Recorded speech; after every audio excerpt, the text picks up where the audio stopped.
Shape वाला structure, it is called स्कॉलिक्स और head. इसको स्कॉलिक्स भी कहते हैं या हेड भी कहते हैं, और it is conical in shape. The anterior part of the scolex is called proscolex. इस स्कॉलिक्स का जो आगे वाला हिस्सा है इसको प्रोस्कॉलिक्स कहते हैं, और प्रोस्कॉलिक्स के चारों तरफ there are two circular ring like arrangement of the hooks। यहाँ पे जैसे ये प्रोस्कॉलिक्स है तो इसके बेस पर चारों तरफ से दो सर्किल है, दो सर्कुलर रो है जिसमें हुक्स अरेंज है। These are the hooks. ऐसे होता है हुक्स इस तरह का, ये दो सर्किल में है। पहला देखिए ऊपर है, ये दिस वन, और फिर नीचे है। And there are four large suckers, चार सकर है। एक ये डॉर्सल सकर है, दो लैटरल है, और एक बोर्ड के पीछे वेंट्रल सकर। तो चार सकर, one dorsal, one ventral and two lateral. तो अगर हुक्स और सकर्स मौजूद है इसके स्कॉलिक्स या हेड में, तो दिस हेड और scolex act as holdfast. Holdfast कहा जाता है ऑर्गन फॉर अटैचमेंट, जो होस्ट के बॉडी वॉल से या एलिमेंट्री कैनाल के वॉल से अटैच होता है अपने हुक्स और सकर्स की मदद से। तो टू सर्किल्स और सर्कुलर अरेंजमेंट जिसको वर्ल्स कहेंगे, two whorls of the hooks and four large sucker. It helps in attachment with the wall of the alimentary canal. Alimentary canal के वॉल से अटैच होता है। तो ये तो ऑर्गन फॉर अटैचमेंट है। Now just below the scolex और head, स्कॉलिक्स या हेड के जस्ट नीचे ये जो छोटा सा पतला सा हिस्सा है, it is called neck. It is a short and narrow region, short and narrow region called neck. इसको नेक कहते हैं। Neck is the zone of proliferation or zone of segmentation or zone of division or zone of regeneration। इतना सारा word इस्तेमाल कर दिया। Zone of segmentation, यहाँ लगातार डिवीजन होता रहेगा। यहाँ पे सेल्स काफी रीजनरेटिव हैं। ये नेक रीजन में काफी रीजनरेटिव सेल्स है which regularly divide to produce large number of segments which are called proglottids। ये सब सेगमेंट है प्रोग्लॉटिड। तो इनका निर्माण होता है यही नेक रीजन से। नेक खुद अनसेगमेंटेड है। Neck is unsegmented but it has large number of regenerative cells which regularly divide to produce these new segments which are called proglottid। इसको प्रोग्लॉटिड कहते हैं। तो यहाँ पे हम लोग फिर से देख लें, ये जो स्कॉलिक आगे वाला हिस्सा आप देख रहे हैं, इट इज द स्कॉलिक्स और head. It is conical in shape, ये शंकु के आकार का है। टीनिया सोलियम टेपवर्म का आगे वाला हिस्सा है, ये कोनिकल शेप का है। और इसमें सबसे आगे जो पॉइंटेड स्ट्रक्चर है इसको प्रोस्कॉलिक्स कहते हैं, जबकि ये पूरा स्ट्रक्चर कहलाता है स्कॉलिक्स और हेड।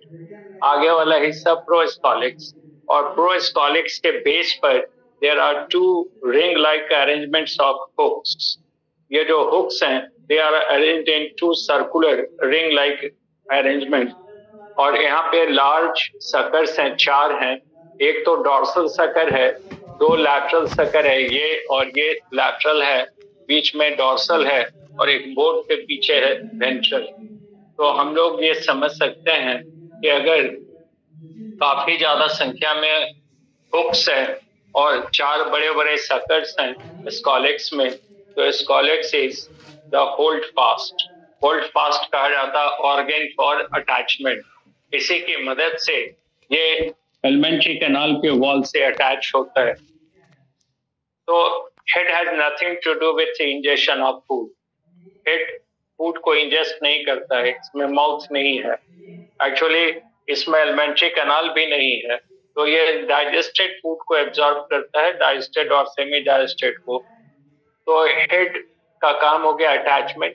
हेड के नीचे ये छोटा सा हिस्सा देख रहे हैं, short and narrow region. It is unsegmented, इसमें कोई division नहीं है. It is called neck. और neck को हमने कहा zone of proliferation. Proliferate यानी यहाँ से काफी ज्यादा segments या cell का निर्माण होगा. It is also called zone of regeneration because नए नए segments यहाँ से निर्माण होंगे. It is called zone of segmentation. Zone of segmentation कहें, zone of regeneration कहें, zone of proliferation कहें और zone of strobulation. ये जो प्रोग्लॉटिड है, ये पूरा का पूरा स्ट्रक्चर, ये इसका बॉडी का हिस्सा, इसको स्ट्रोबिला कहते हैं. स्ट्रोबिला में बहुत सारे प्रोग्लॉटिड हैं. तो यहाँ पे स्ट्रोबिला के निर्माण के लिए या उसमें मौजूद प्रोग्लॉटिड का निर्माण कर रहा है, इसलिए इसको जोन ऑफ स्ट्रोबिलेशन भी कहते हैं.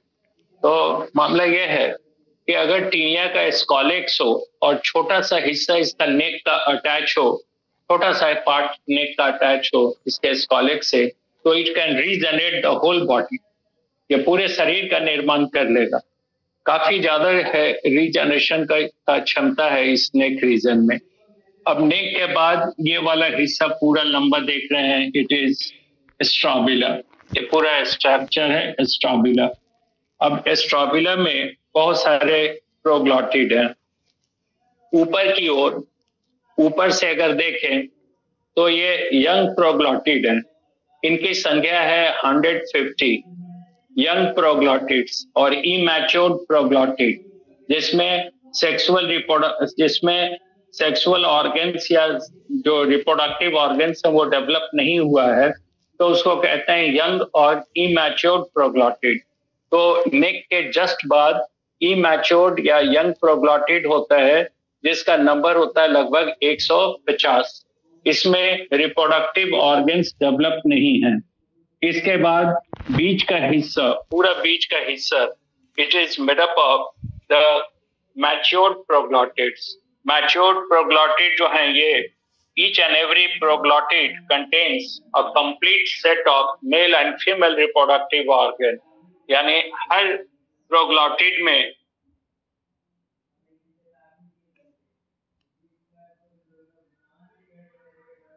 होगा. तो इसी के अंदर में फीमेल रिप्रोडक्टिव ऑर्गन हर सेगमेंट में है, तो हर सेगमेंट स्पोर का निर्माण करता है.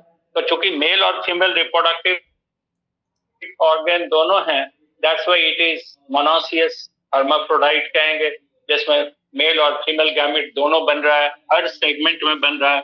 एलिमेंट्री और पीछे की ओर, तो फिर से देखिए आगे वाला 150 सेगमेंट ये यंग और इमैच्योर्ड है, इसमें रिप्रोडक्टिव ऑर्गन डेवलप नहीं है. बीच का लगभग 600 से 700 सेगमेंट, 600 to 700 सेगमेंट्स, ये मैच्योर्ड है और इसके सेगमेंट में मेल और फीमेल रिप्रोडक्टिव ऑर्गन्स डेवलप्ड हैं और ये स्पोर का निर्माण करता है. और पीछे से ये पीछे वाले लगभग 50 सेगमेंट, बॉडी के पीछे की ओर 50 segments, these are called old proglottids और ग्रेविड्स कहते हैं. ओल्ड प्रोग्लॉटिड्स और ग्रेविड्स, ग्रेविड GRAVID या ओल्ड.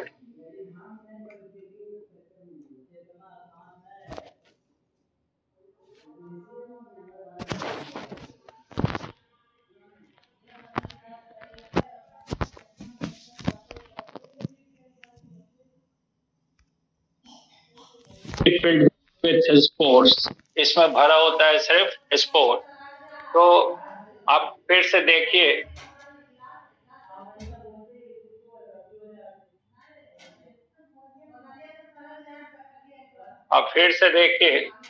तो ये जो पूरा स्ट्रोबिला है, इसमें ऊपर वाला लगभग 150 सेगमेंट ऊपर से ये यंग प्रोग्लॉटिड है, जिसमें रिप्रोडक्टिव ऑर्गन डेवलप नहीं है. बीच का जो लगभग 600 से 700 सेगमेंट है वो मैच्योर्ड प्रोग्लॉटिड है, जिस हर प्रोग्लॉटिड के अंदर मेल और फीमेल रिप्रोडक्टिव ऑर्गन्स का कंप्लीट सेट है और वो लगातार रिप्रोड्यूस करता है और काफी ज्यादा स्पोर्स का निर्माण करता है. और पीछे से लगभग 50 सेगमेंट जो हैं पीछे के, दे आर ओल्ड और ग्रेविड्स. ओल्ड सेगमेंट कहेंगे या ग्रेविड्स कहेंगे. और they are completely filled with spores. उनमें रिप्रोडक्टिव ऑर्गन रीजनरेट कर जाता है। अब एक इम्पॉर्टेंट फेनोमेना है and that is called apolysis. Apo means होता है पोस्टीरियर रीजन और लाइसिस मीन्स ब्रेकेज, एपोलाइसिस। तो ये लार्ज इंटेस्टाइन में है ह्यूमन का, और लगभग यहाँ पे ये जो प्रोग्लॉटिड आप देख रहे हैं, बहुत सारे 8 से 10 proglottid, 8 to 10 gravids or old proglotid get detached regularly or per day from posterior part of the body.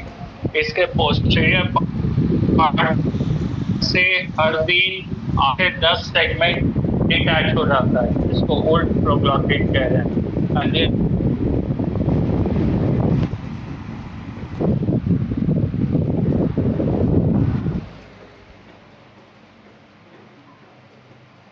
Complete faecal matter, human के फीकल मैटर के साथ ये शरीर के बाहर चला जाएगा, और जब कोई पिग इसको इंजेस्ट करेगा, खाएगा, तो ये स्पोर इंटर कर जाएगा पिग में, और फिर वहाँ लाइफ साइकिल कंटिन्यू होगा, जो हम लोग डिस्कस करेंगे। ये जो टीनिया है, इसमें alimentary canal is completely absent, alimentary canal नहीं होता है। ऐसे भी हम लोग जानते हैं कि पैरासाइट्स में एलिमेंट्री कैनाल या तो एब्सेंट होता है या पुअरली डेवलप्ड होता है।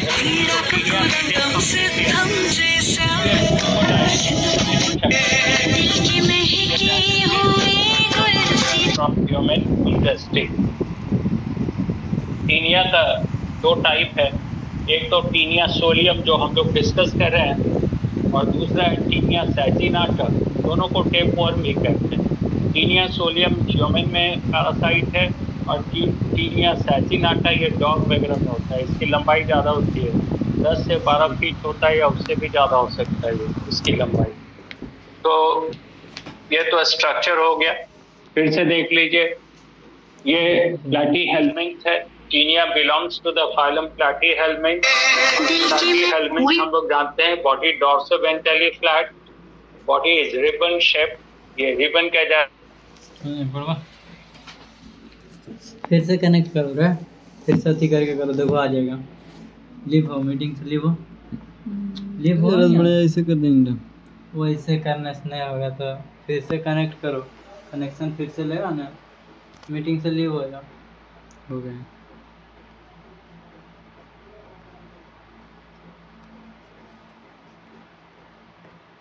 समझने की कोशिश ही नहीं कर रहा है।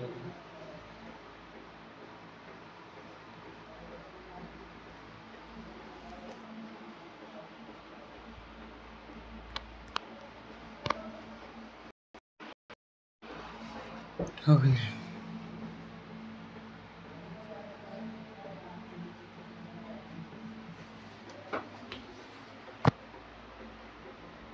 सकर है, 4 सकर होता है, एक डॉर्सल सकर, 2 लैटरल सकर और एक वेंट्रल सकर।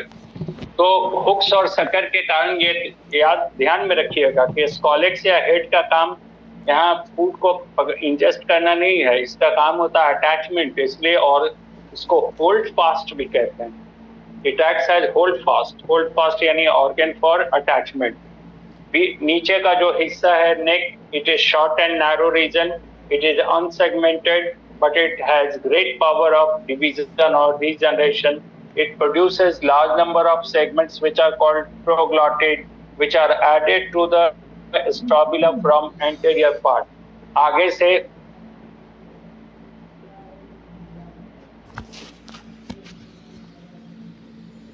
तो भयंकर ससुर ये ओल्ड सेगमेंट, तो अगर हर दिन 8 से 10 ओल्ड प्रोग्लॉटिड डिटैच होता रहेगा, तब तो इसका लेंथ कम हो जाना चाहिए, लेकिन होता नहीं है। जितना सेगमेंट डिटैच होगा हर दिन, उतना ही सेगमेंट ये आगे से बना देगा, यानी आगे से जुड़ जाएगा। तो नंबर अथी कर लो रे, अथी कर लो, रिकॉर्डिंग कर लो, बाहर चलो, बाहर छत पर। हाँ, इसमें मैच्योर्ड सेगमेंट है, इसमें मेल और फीमेल रिप्रोडक्टिव ऑर्गन दोनों मौजूद है, और स्पोर का निर्माण करता है। और पीछे से 50 सेगमेंट जो है ओल्ड है, जिसको ग्रेविड कहते हैं, जिसमें 8 से 10 सेगमेंट हर दिन डिटैच होता रहता है। इस प्रोसेस को कहते हैं एपोलाइसिस। एपो मतलब पीछे, लाइसिस मीन टूटना, पीछे से टूटता है, और जितना सेगमेंट पीछे से डिटैच होगा उतना नया आगे से जुड़ जाता है। अब ये सेगमेंट भरा होता है स्पोर्स से, और ये फीकल मैटर के साथ बाहर आ जाता है ह्यूमन के, और कोई पिग इसको खाएगा तो फिर उसके अंदर लाइफ साइकिल हो। अब एक चीज यहाँ पे आप देखिए, ध्यान से देखिए, ये जो प्रोग्लॉटिड्स हैं, these are all alike, ये सब एक जैसा लगता है। और हम लोग एक टर्म्स पढ़ चुके हैं, मेटामेरिज्म। मेटामेरिज्म कहा जाता है रिपीटिशंस और एलाइक, जैसे बहुत सारे सेगमेंट हैं और हर सेगमेंट एक दूसरे के जैसा लगता है देखने में, तो this condition is called metamerism. इसको मेटामेरिज्म कहते हैं। तो यहाँ सारा सेगमेंट एक जैसा लगता है, सबके अंदर सेम मेल और फीमेल रिप्रोडक्टिव ऑर्गन भी है, एक ही जैसा है, तो इसको मेटामेरिक सेगमेंटेशन कहना चाहिए। लेकिन अब यहीं पे ध्यान रखना है कि metamerism in case of Kenya is not true, it is called pseudo metamerism. Metamerism नहीं कहते हैं इसको, इसके लिए यहाँ वर्ड इस्तेमाल करते हैं स्यूडो मेटामेरिज्म। स्यूडो मतलब फॉल्स। तो वो इसलिए कि एक क्लास में एक बार कॉन्सेप्ट दिया था प्रोटोस्टोमिया डाइवर्सिटी, जब डिस्कस कर रहे थे तो हमने कहा था कि प्रोटोस्टोमिया में mouth develops first at the blastopore. ये जो ब्लास्टोपोर है, यहाँ पर पहले ये आर्किट्रॉन है, तो यहाँ पहले जैसे मान लीजिए कि डेवलपिंग स्टेज में एक स्टेज बनाया था गैस्ट्रूला, आगे रिप्रोडक्शन में भी पढ़ेंगे, ये गैस्ट्रूला हो गया, ये आर्केंट्रॉन है, ये इसका ब्लास्टोपोर है। बताया था कि अगर ब्लास्टोपोर माउथ में डेवलप होता है तो इट इज प्रोटोस्टोमिया, और ब्लास्टोपोर अगर एनस में डेवलप होता है तो इट इज ड्यूटेरोस्टोमिया। तो राइट फ्रॉम प्लैटीहेल्मिन्थ से लेकर आर्थ्रोपोडा तक ऑल आर, प्लैटीहेल्मिन्थ से लेकर आर्थ्रोपोडा तक ऑल आर प्रोटोस्टोमिया। और मोलस्का से लेके, मोलस्का इकाइनोडर्माटा बल्कि कहें, इकाइनोडर्माटा और कॉर्डाटा ड्यूटेरोस्टोम।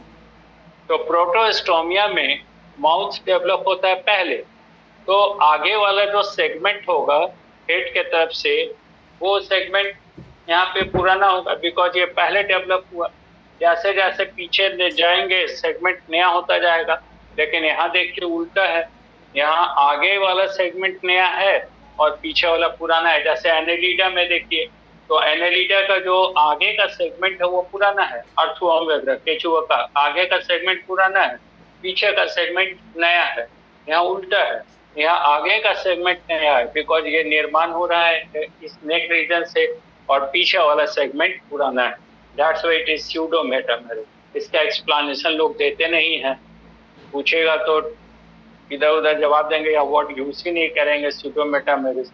तो आप समझ गए, स्यूडो मेटामेरिज्म इसलिए कह रहे हैं कि आगे वाला सेगमेंट होना चाहिए था ओल्ड, बिकॉज पहले डेवलप होता है प्रोटोस्टोमिया से, लेकिन यहाँ पे है न्यू बिकॉज ये डेवलप हो रहा है इस नेक से, इसलिए टर्म है स्यूडो मेटामेरिज्म। अगर ये स्कॉलेक्स हो और छोटा सा नेक लगा हो तो ये पूरा बॉडी को रीजनरेट कर देगा। तो खैर, अब ये स्पोर को रिलीज कर दिया है soil, and these spores are called oncospheres. ये जो स्पोर इसके अंदर भरा होता है ग्रेविड्स में, इनको कहते हैं ऑन्कोस्फेयर्स। और ऑन्कोस्फेयर्स के बाहर 3 लेयर होता है मेम्ब्रेन। आप देखिए 1 2 3 लेयर्ड मेम्ब्रेन इसको सराउंड किया रहता है। ये ऑन्कोस्फेयर है और इसके बाहर 3 लेयर वाला मेम्ब्रेन है, ऑन्कोस्फेरल मेम्ब्रेन।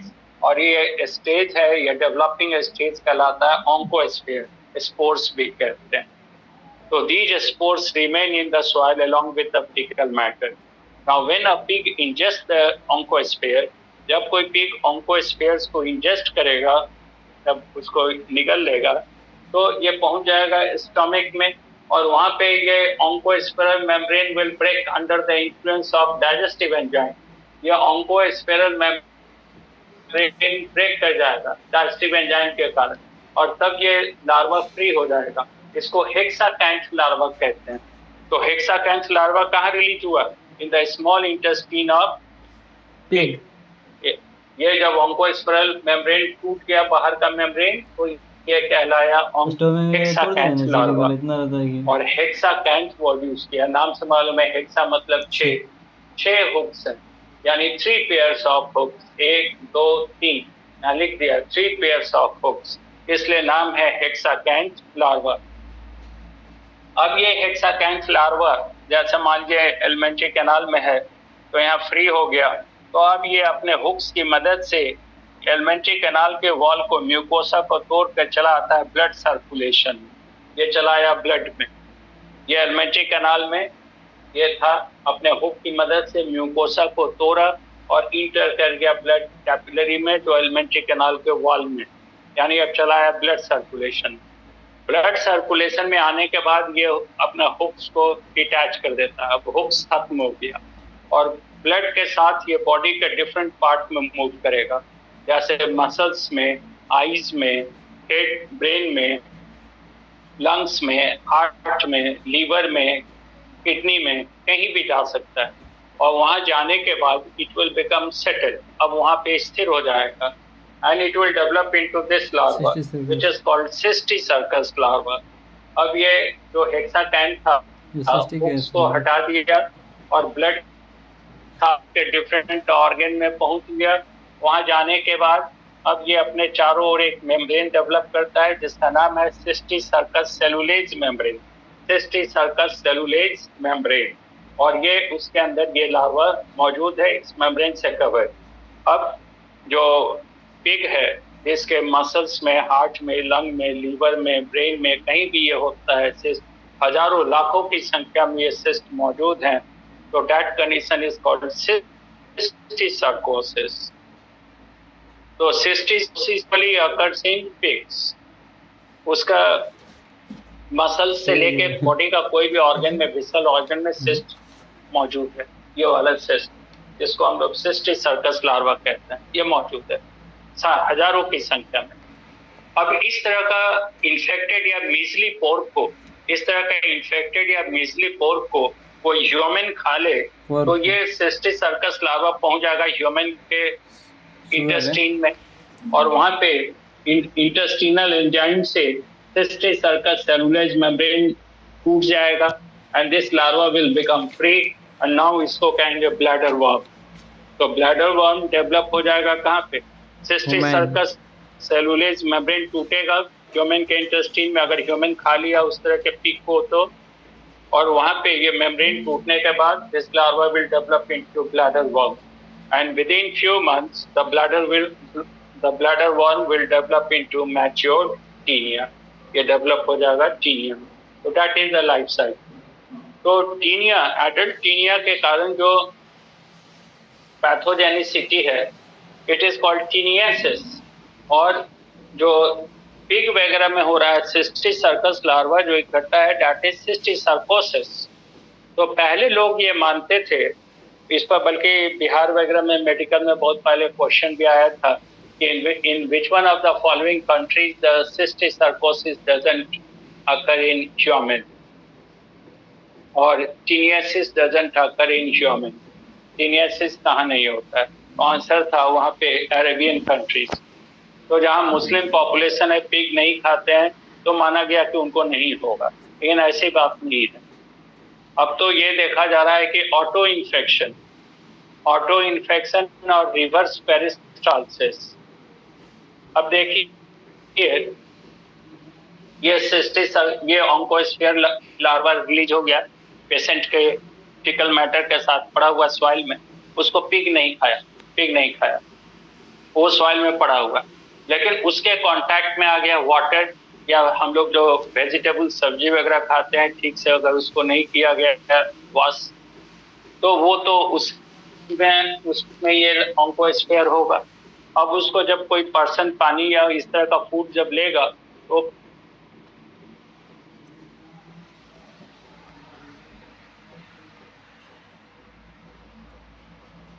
मेम्ब्रेन टूट जाएगा और हेक्साकैंथ लार्वा फ्री हो जाएगा ह्यूमन के इंटेस्टाइन में, और अब वो ह्यूमन के म्यूकोसा को पेनिट्रेट करके पहुंच जाएगा ब्लड सर्कुलेशन में, और ब्लड में जाने के बाद वो अपना हुक, जो 6 हुक है वो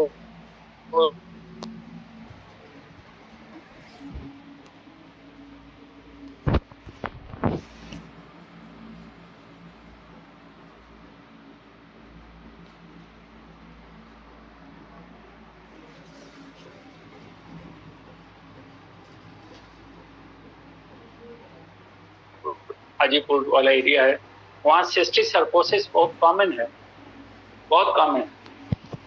तो नॉर्मली सुनिएगा, लोग कहेंगे कि ब्रेन में सिस्ट हो गया। तो ब्रेन में सिस्ट होने का मतलब ये सिस्टिक सर्कस लार्वा है ब्रेन के अंदर। अब कोई एक दो हो तब ना न्यूरो सर्जन उसको निकालेगा, ये सैकड़ों की संख्या में ब्रेन के अंदर हो सकता है। तो एक एक करके सबको निकालना इट इज वेरी डिफिकल्ट। तो हालांकि कहीं दूसरे जगह हो, मान लीजिए मसल्स में हो, लंग में हो तो निकाल लेंगे, ब्रेन से एक एक करके निकालना it is very difficult. It may be fatal. Cysticercosis in brain में बी फेटल इन ह्यूमन। इसलिए ये तो हो गया ऑटो इन्फेक्शन।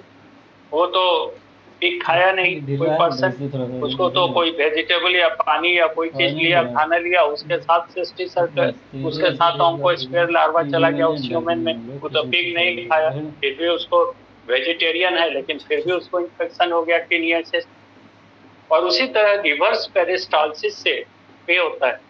जैसे एलिमेंट्री कैनाल जब हम लोग डाइजेस्टिव सिस्टम पढ़ेंगे तो फॉरवर्ड पेरिस्टाल्सिस होता है, यानी alternate contraction and relaxation in the wall of the alimentary canal, जिससे फूड मूव करता है towards the large intestine की ओर फूड मूव करता है।